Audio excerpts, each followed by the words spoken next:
Hi everyone, this is Family Focus, the engaging, empowering, enlightening uplifting family program brought to you by HV Family Ministry. I am Sharette Oliphant. And I am Patrick Gordon. Patrick, what does family mean to you? Family to me means support. Why support? We need a father and a mother. And you know, when we bring a child into this world, we need family support. With that support, it is that which we need for the world to see, especially in all churches, especially in all homes. Because when you have that family support, we know that we have mother, child, father, and we have a union, a unity in the family. And that's such a good point, because support, we need support to get to heaven, and Jesus is the support. So I like that answer, Patrick. But you know what saddens me is that our family breakdown in the church is the same statistic as it is in the world. Now, 10, 15, 20 years ago, the statistics was 1 to 2 families, 1 to 2 marriages. 50% of all marriages were broken down. The church today shows the same statistics. And even if persons aren't divorced, they are broken down within their own home. So there's no unity, there's no support, as you said earlier. And that is why our program, Family Focus, is here to engage us in family unity. And some of our segments that we'll have throughout this program is Family Link Up, Sunday Pillow, and then we have How I Made It. We'll also have Doctor's Call. We'll also have Quibs and Tips by Dr. Novel Dale. And this segment is especially for our children, because this program caters to young and old and everybody in between. About the legal view of the family. No, what is that about? Oh, the legal view of the family focus is law within the family. All right. And also, we'll end the program every week with a special encouraging tip called It Is Written. Tell them about it. It Is Written is applying our family dynamics to the Word. How does the Word shows and guides us how we ought to live as a family? So come, join us for the conversation. Tune in. Be a part of us. Call friends. Call someone. Let them sit and be a part of our family focus.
Good evening.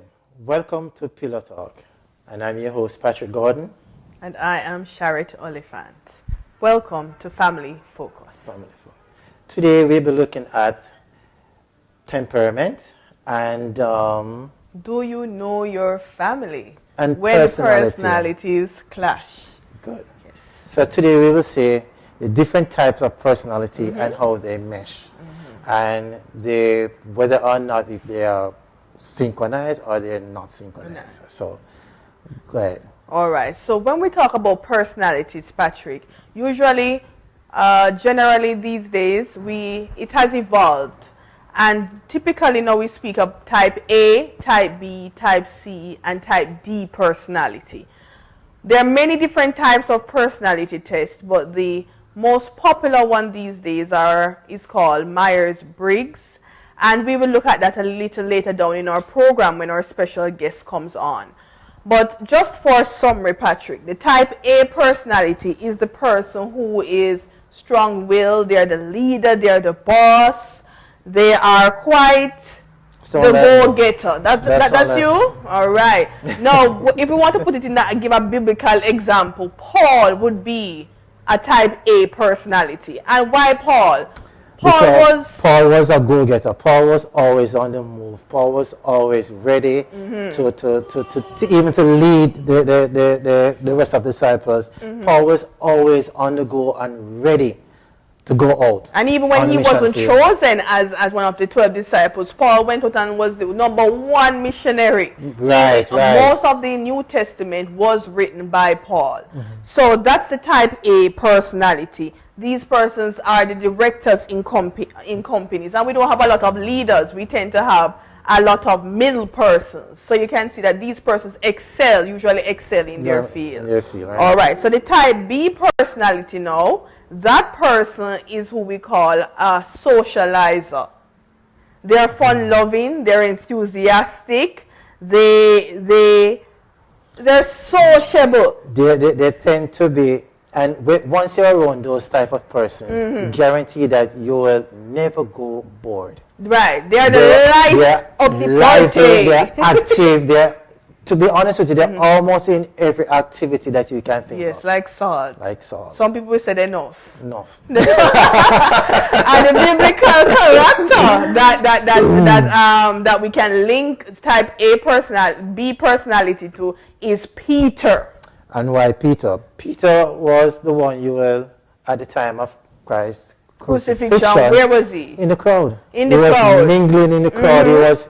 You wouldn't know that it's Peter if you don't know who is Peter. That's right. And when Peter was converted, and on the day of Pentecost, what was he? He was the preacher. He was the enthusiastic. He was the charismatic personality who, when he preached, how many persons got baptized? He now become the go-getter now. Yes. In the business of going out there and getting persons. But never strayed from his personality of who he was.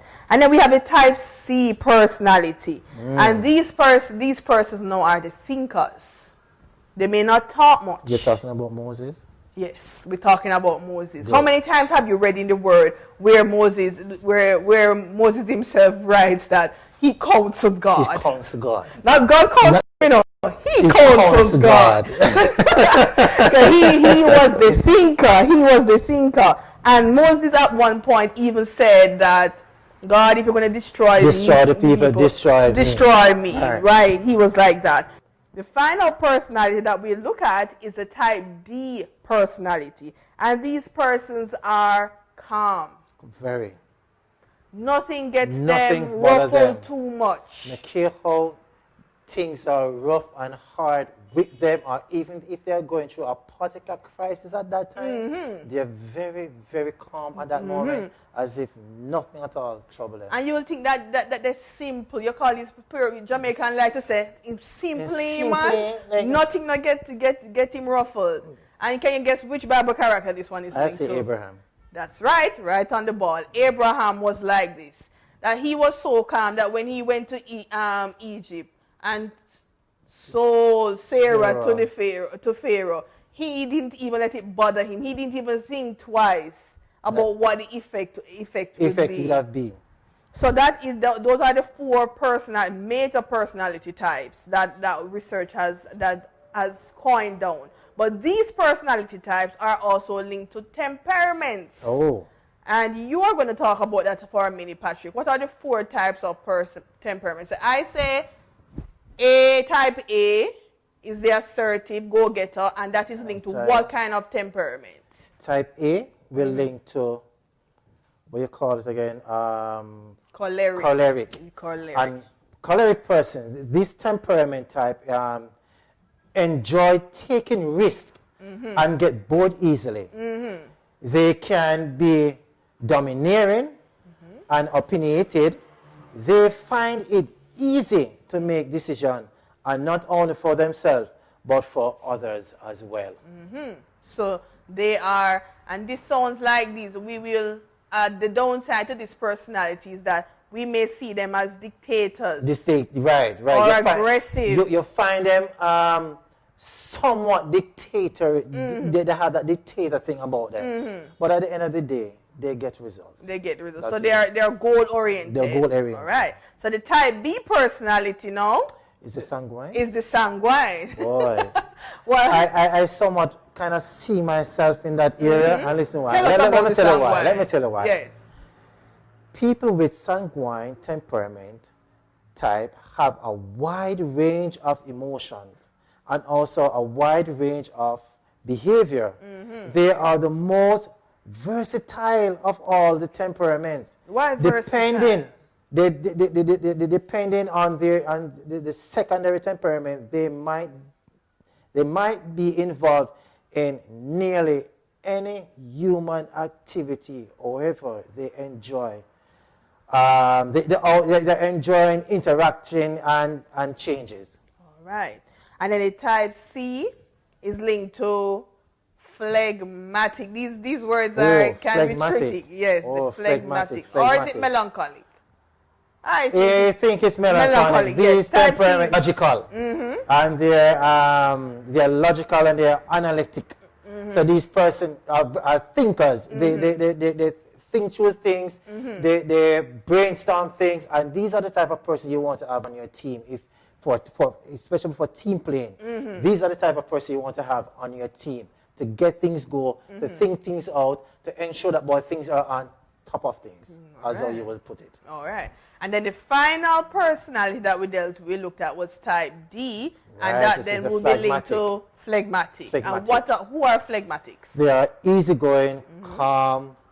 They you sound like your voice sound like who they are. You know, I probably have they are persons with mixed emotions. Yeah, some of them will probably have some type of phlegmatic, so they're probably emotionless. They don't find things really happening around them, and they know it is happening, but they just relax. Not a thing, don't bother them. But what is key to note, though, Patrick, is that no one person has one personality or one temperament. But can you have all four? I'm not sure about all four. You may have a little, but two is always is dominant. And since I mentioned two, the sanguine, I think mainly you find that in males. But you have females who are fun loving and everything you too. Find it. I think about it. A male would easily get up and run out there, party, in congregation, enjoying herself, while a female is more reserved inside of it.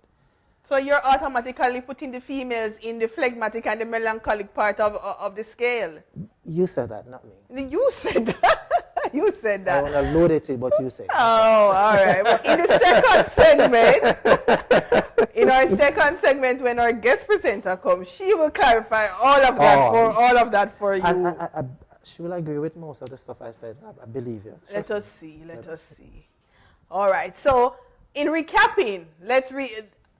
Type A, choleric. Type B, sanguine. Type C, melancholic. And type D, phlegmatic. So each personality is unique. But what we must realize that everyone, I have two dominant ones, Patrick has two dominant, and we may have 1 and 2 points from the others. But we are never solely one person or one type of temperament. So, Patrick, what if it is, looking at your own family, do you see any specific one of these personalities coming out? Yes. What's in mine? I know, you know what is funny? Normally, I can tell persons who are family because they tend to act the same way most of them. So if one is outgoing, then most of... My wife is more on the reserved side. Okay. So where would you put her? No, you tell me. It's your wife. I don't want to tell you where she falls, Patrick. I don't want to get myself in trouble. In the next segment, we will find out. I can tell you where my husband falls. All right. So in the family, you may realize that you have certain temperaments or personalities that are common throughout the family because children take after one parent or both. So in my family now, I know that Isabel takes after Pastor, Caris takes after me. I'm yet to decide where Zahira falls. So we may see at least 2 or 3 personalities coming in the house, and then clashes, and you don't know if he's going to mesh. My little one, my daughter seems to take off. So me and my son seem to take off his mother. And then at the same time, I still see a little bit of me and my son. And then, but there's more of me and my daughter. So there's, if it's 3 children, one just mix up. One just mix up. Oh dear. Jesus and peace. One just mix up. Domineering bad though. Oh dear. Well, it's better you say that about them. No, they say I only have 2, I don't know where my 2 is time. Alright, so it is easy then for families, even from the dating stage where they say opposites attract. Alright. So persons come together with different personalities, different temperaments, and if they don't know how to channel or how to work through the challenges of each personality type, then there will be constant conflict in the family. But if we realize that each of us is different, and as the Bible says, we're all fearfully and wonderfully made. That means that God never made just one type of person. So if everybody was choleric, no, all the bosses, everybody would be leaders. It said too much cook spoil the broth. So That's everybody, true. we couldn't have too many cholerics. Too much, you can have too much water, dig one hole. That is it. Problem. So it would be a problem if everyone had the same personality type. And our families are unique in that. So let me ask a question. Is it that, do you think persons really look at these types when they're actually dating? Yes, I think that is where premarital counseling comes in, because when I was doing premarital counseling, that is something that we looked at, our personality types and how it is, what is pastor's strength and weaknesses, what are mine, and how we can work on our strengths together, and either you ignore or you work out and this challenges. And this forum is good, especially for those who are thinking of getting married. Yes. And for those who are in dating, these are the things that they should look for, and these are things that they need to understand of each other before they actually get into the deeper water. Because when you're in the deeper water, yeah, that's sink or you swim. There's sink or you swim. Right. And if you can't swim, you drown. All right. So any other aspect of it that we need to look at? Not in this segment. In our second segment, we'll meet up with our special guest who will introduce right after this segment. And feel free to post your questions on our pages, and we will seek to get an answer from you throughout our program. Patrick, we're now at the end of part 1 of our Pillow Talk, and what an interesting discussion it has been so far. And I want for you to stay tuned, join with me in Family Link Up. I'm excited to see which family you have on board today. Oh, good question. So today we will join online with with Bailey's family, Randell Bailey. Okay. Yes. That sounds exciting. Very exciting. Very exciting. And after Family Link Up, join us for a one-on-one conversation with our special guest who will introduce right after Family Link Up. See you then.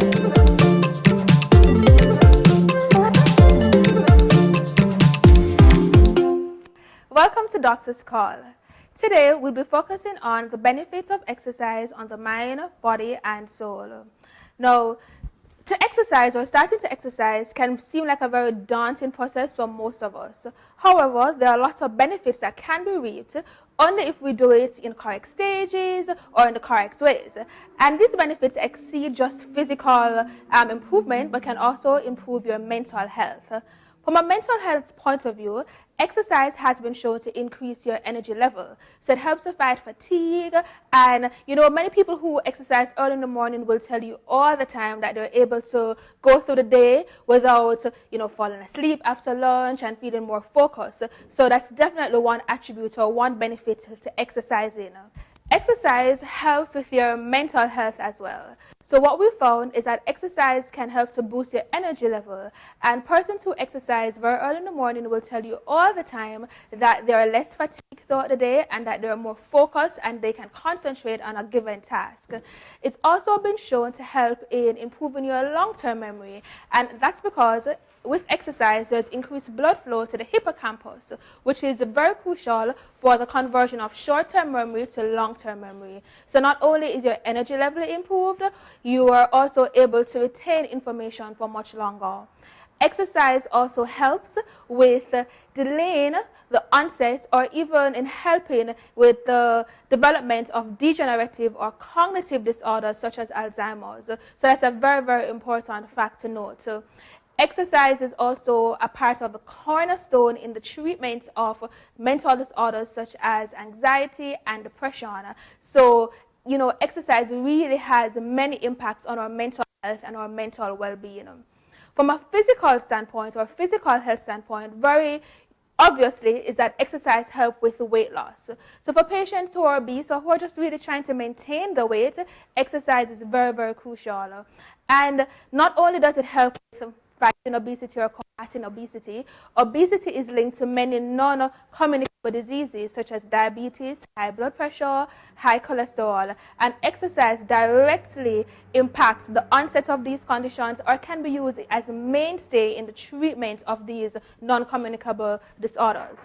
Other physical impacts of exercise is that it can be used in the treatment or as a part of the mainstay treatment for conditions such as sexual dysfunction. So men have erectile dysfunction.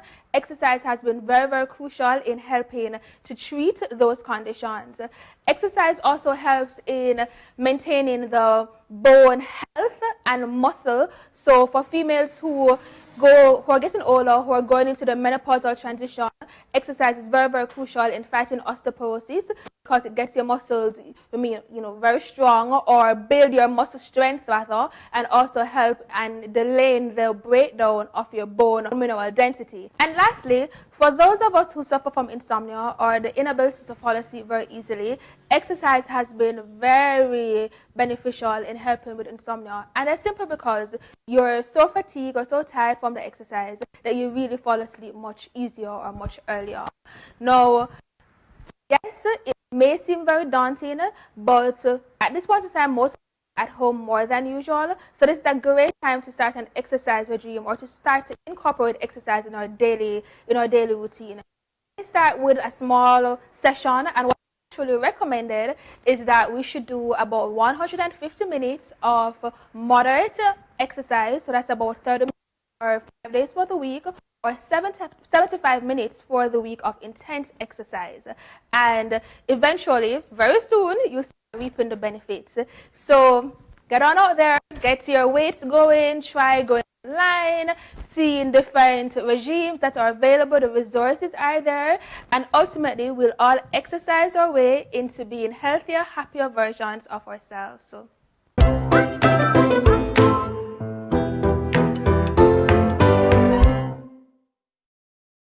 Now we are joined today by Randell Bailey on Family Link Up. So welcome, Mr. Bailey. How are you today? Thank you very much. I'm doing well. And family? Well, the family is, praise God, doing well as well. All right. That's a lot of wells. The family is doing well too.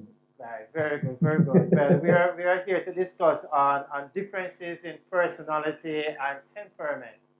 But before we get into that aspect of it, I must say congratulations to you in receiving a newborn. How does it feel? Yes, that's a nice way of putting it. Receiving indeed. Well, it's interesting.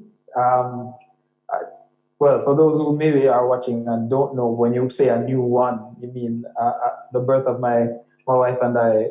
We had a daughter. And it's interesting because though I'm not a first-time parent, it is the first time I'm able to say I'm a father of children.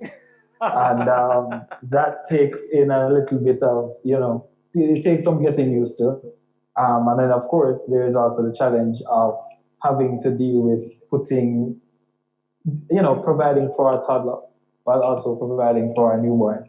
It's a learning experience every day, but still something we're enjoying so far. The challenges are there, but we're still praising God. It's been an awesome experience. God is good. God is good. So you actually answered the next question, how you're actually coping with it, but you actually answer it in one. Well, I could say a little more because I remember having late nights with with our first daughter, but with the second one, it's different. She just does not like sleep once it gets to the dark, and after having put the first one down to bed, and you think, okay, you have a break because it's no nighttime. That's when she gets going, and it's a task, but embracing it. That's a part of the package.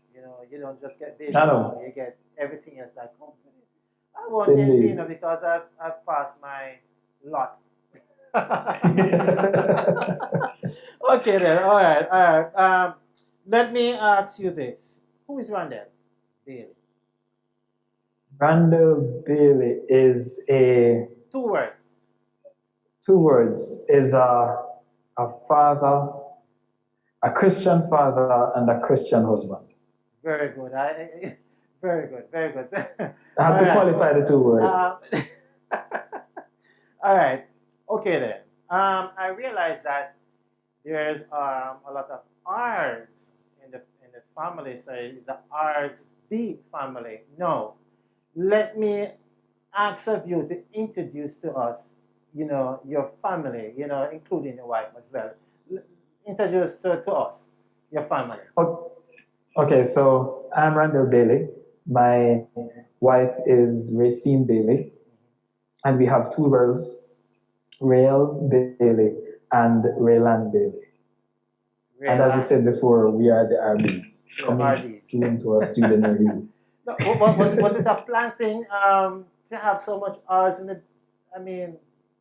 Well, I didn't plan to get married to a lady with a name beginning with R. But once that happened, then the rest just wrote itself. How could we pass up on that opportunity? All right, good. So let me ask you this: what type of personality would you say you have personally? What type of personality do you have, or what type of traits do you have? Are you sanguine, choleric, or what do you call it, phlegmatic? Phlegmatic. Phlegmatic.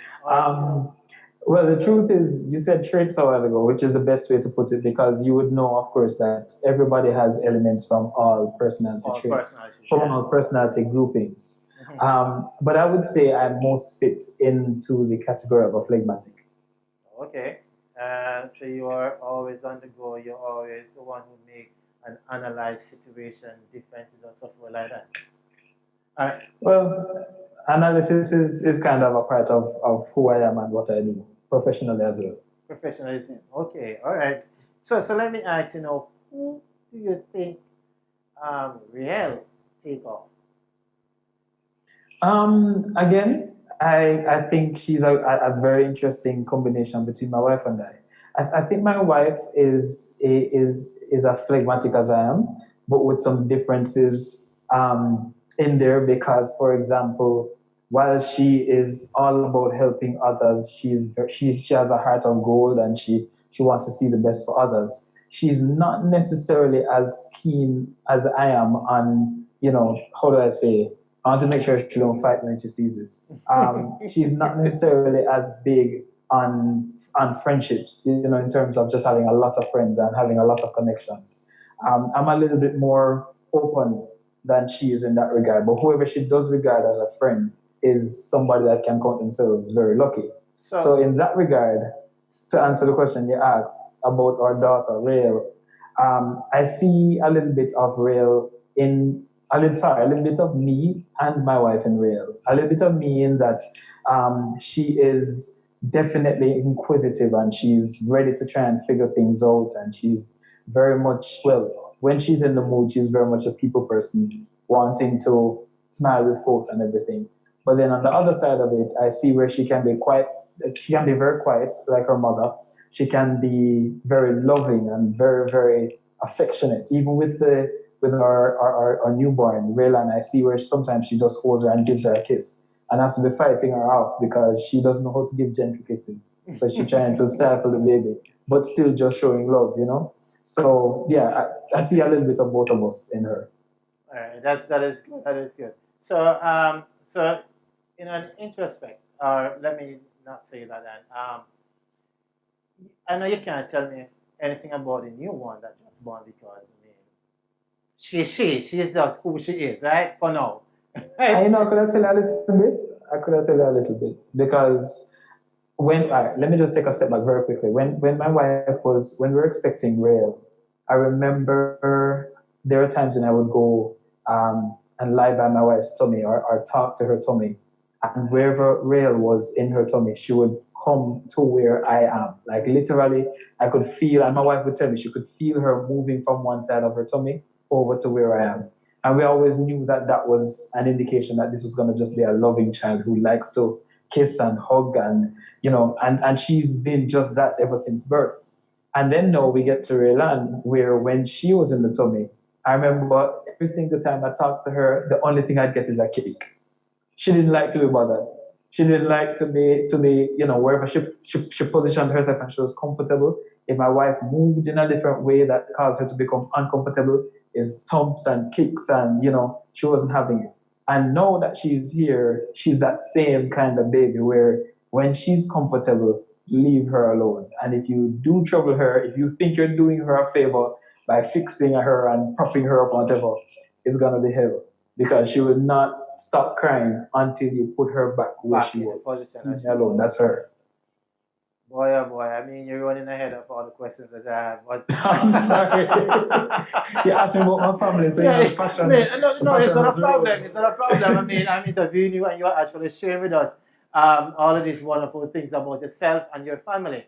And, you Yeah. know, what is also good about it is that the fact that there's a father and a mother in the home, you know, in terms of disciplinary actions and how to curb your young one. You know, tell us how do you and you know both partners, how do you handle the situation? You know, knowing that you know it's real, so because she's the older one, right? You already know what her temperament is like. You know, how do you handle situations of her temperament? Well, as a veteran father, you know that when they get Veteran, to you what they say? call it. No, I'm saying you are a veteran Oh, father. okay, So, okay. so you would know that they have a thing called terrible twos, and you know they're Right. in that she's in that phase now where she can communicate, but she can't say exactly what is on her mind. Mhm. So being a disciplinarian it requires a lot of understanding Sure. because I can't afford to be too hard on her when it is that she's just learning, she's just trying to explore, she's just trying to develop as every child should, while also ensuring that the things that are negative and the things that are important for her to learn, even at this early stage, those things are consistent in the way we relate to her. So it's a task all the time, to be honest with you. Just trying to keep that balance to make sure that she knows when daddy speaks, when mommy speaks, you should listen. But at the same time, not expecting her to be as complicit and as compliant as yourself as an adult or a teenager in the home because she's just not at that place yet. And that is important because at the end of the day, what we don't want to do is to instill too much of a hard discipline on our child, and then we lose the trust that we want to develop between us and them, which is also the Yeah. key important trust between ourselves and our little one. And here on Family Talk, we have Randell Bailey, you know, sharing a little bit of his family with us. But before we go, one final question, Mr. Bailey. Mhm. Apart from being a father and a Christian father, what advice would you have to give one in the same position as you with a young toddler and a newborn? What advice would you give to that one that is listening Wow. now? I'm wondering if I'm even experienced enough to be giving advice. But what I can definitely say is patience is key. Patience for not just my children, but also for my wife, because we both are experiencing parenting in a very different way. For example, I don't know what it is to breastfeed. I don't know the drain that it puts on the body to have to sit No, up with the we baby. don't know. To yeah, we don't know. We don't know. But at the same time, because I don't know, when she says or when she responds to things in a certain way, or she wants things to be done in a certain way, I have to be cognizant of her needs and try to be that support person for her. And for the children, the patience is similar. Where Raylan is just doing what babies do. She wants to eat. She wants to be comfortable. She wants to be cool. She wants to be clean. She wants to be dry, and she will cry when she can't get those things. And when she wants to sleep, she will cry until she's comfortable enough to do so. I have to, as a father, be patient with her to allow her to be what it is she has to be at this point. Rael is bubbling over with so much passion for life. She wants to learn everything and do everything and climb everything and mash up everything. And I have to be very patient with her to say, yes, you want to know how this thing works, but this laptop belongs to daddy's office. And if you mash it up, then, we're going to have a problem. So let's not try learning how to type just yet and try to walk her through that. So it's great having a wife that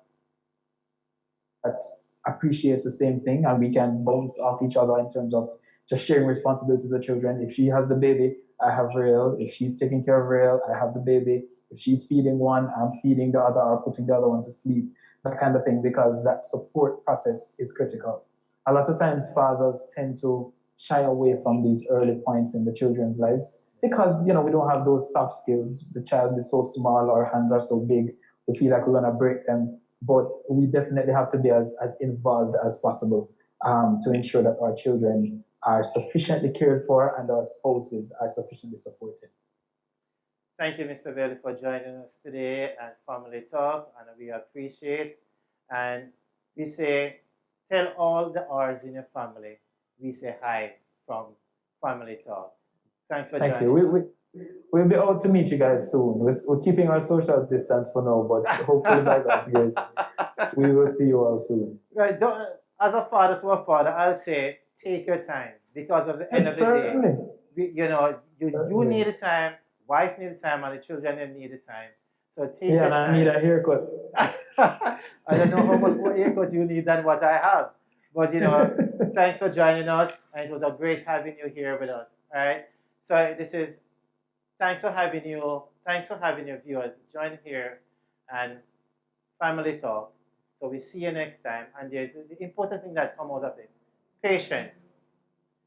And we have to have a lot of patience, gentlemen. I will have to be understanding. I will must work together. Togetherness, patience, and time with the family. Thank you for joining us. And see you later. See you next time. Family Talk.